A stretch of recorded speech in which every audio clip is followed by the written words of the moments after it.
What's going on, people? Ryan Wyatt back for High Point Music, and today in our tutorial we're going to cover the third part of our exclusive chord solo arrangement for you beginners out there of Taylor Swift's Blank Space. Let's jump in, have a look at the part we're going to get into today and kickstart this lesson.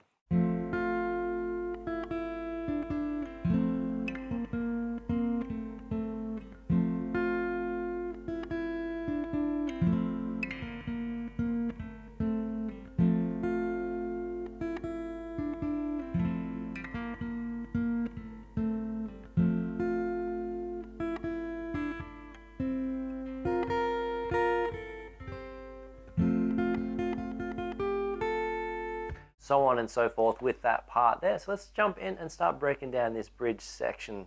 So we're working with our C major voicing that we've covered in the previous lessons, but just to give you a quick recap, first finger on the first fret on the B string, second finger goes on the second fret on the D string, and our third finger comes in on the third fret on the A string.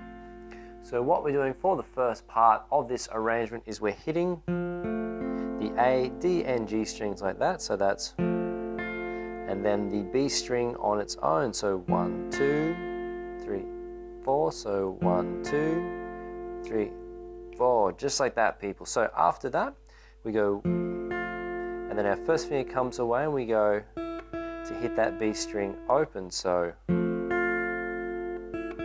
again, and again, first finger away. Very, very cool. And then the next part is our first finger coming in on the second fret. It would be unreal if we could do this whilst holding our third and second fingers in that position like that. So I'll show you how that works. So we go 1, 2, first finger in there whilst holding the chord, and again,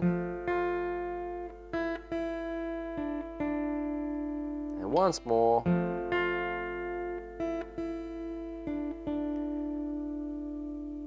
Alright, so if this is something which is a little bit tricky for you to hold both of those fingers down and get your first finger in underneath, what you can do is just go really, really slow, take speed totally out of the equation, and just focus on holding those third and second fingers down there and placing your first finger in, and just get used to that range of motion and that movement. Once you spend a little bit of time working with that, it's going to become more natural, more efficient, far easier, and you will get the job done through repetition. So let's jump back in for the rest of what we've got. So we've covered, and then for the next part, we're taking our first finger away and hitting the A, the D, and the G strings like that. So to that part, people, we go, and then 3 strings like that.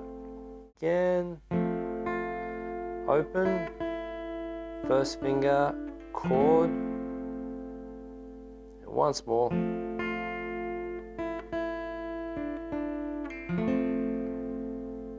So after we play through this voicing here, people, what we're going to do is we're going to drop the chord formation. Our second finger is going to go to the third fret on the D string, and we're going to go 1, 2, 3, 4, 5.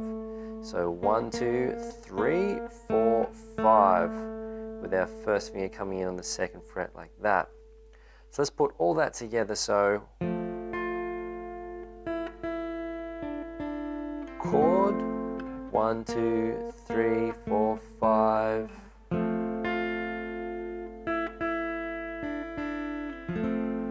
1, 2, 3, 4, 5, and again. Chord, 1, 2, 3, 4, 5, and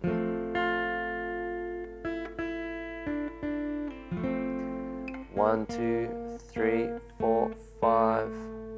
So once we get the hang of this section, what we've got to do is loop it up 4 times, and then there's a little variation on the 4th time through. So I'll show you how that works. We go,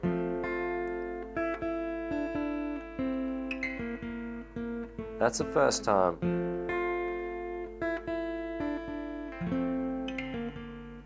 Here comes the second.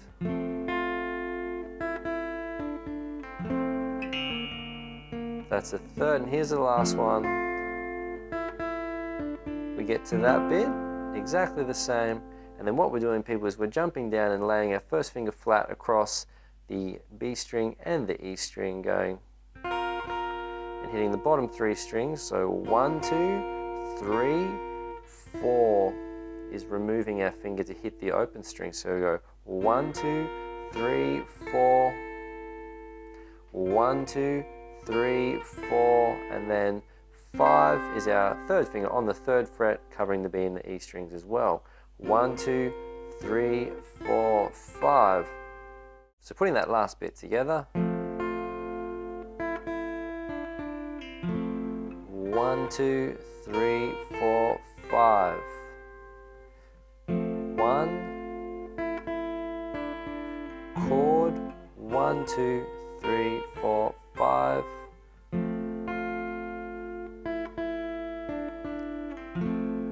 1, 2, 3, 4, 5.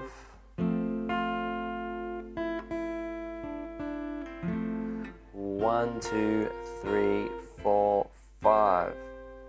So that covers us for the bridge section of today's arrangement. Again, if this stuff is a bit new for you and you're not used to holding a chord shape and moving a melody note in and around that structure, again, as I stressed earlier in the tutorial, make sure you go nice and steady and just get to know the parts that you need to execute. That's the first step that a lot of people overlook when they're learning something, is that they're more concerned with the speed of what they're doing than focusing in on the task at hand, getting to know the parts, getting to know the sections, the movements. It's not until you understand that stuff very clearly that the speed starts to take care of itself quite effortlessly. So there we go, people, nice and steady. That's the 3 parts of the Taylor Swift arrangement. If you would like to check out how the whole thing fits together, don't forget to check out the play along video that I've done for this beginner arrangement. If you appreciate the content of this video, smash those likes, subscribe, and share buttons, people. We love to hear from you all out there. If you've got any requests or things that you would like to see for future content on the channel, drop a comment either here on the page or on the blog on the website if you're watching it there, and we'll let you know when we can get onto that and fit it into our shooting schedule. If you'd like to work with me in a one-on-one scenario, the best way to do that is to book an 8-week tailored video program where I can work with you in a one-on-one setting to assess your challenges and come up with a personalized video program to get you from where you are to where you want to be in the shortest possible times and start getting fantastic results with your playing, people. I hope you guys have a heap of fun learning this one, putting it all together, and really enjoy the results at the end of it. Practice up, people, and I will catch you all in future videos.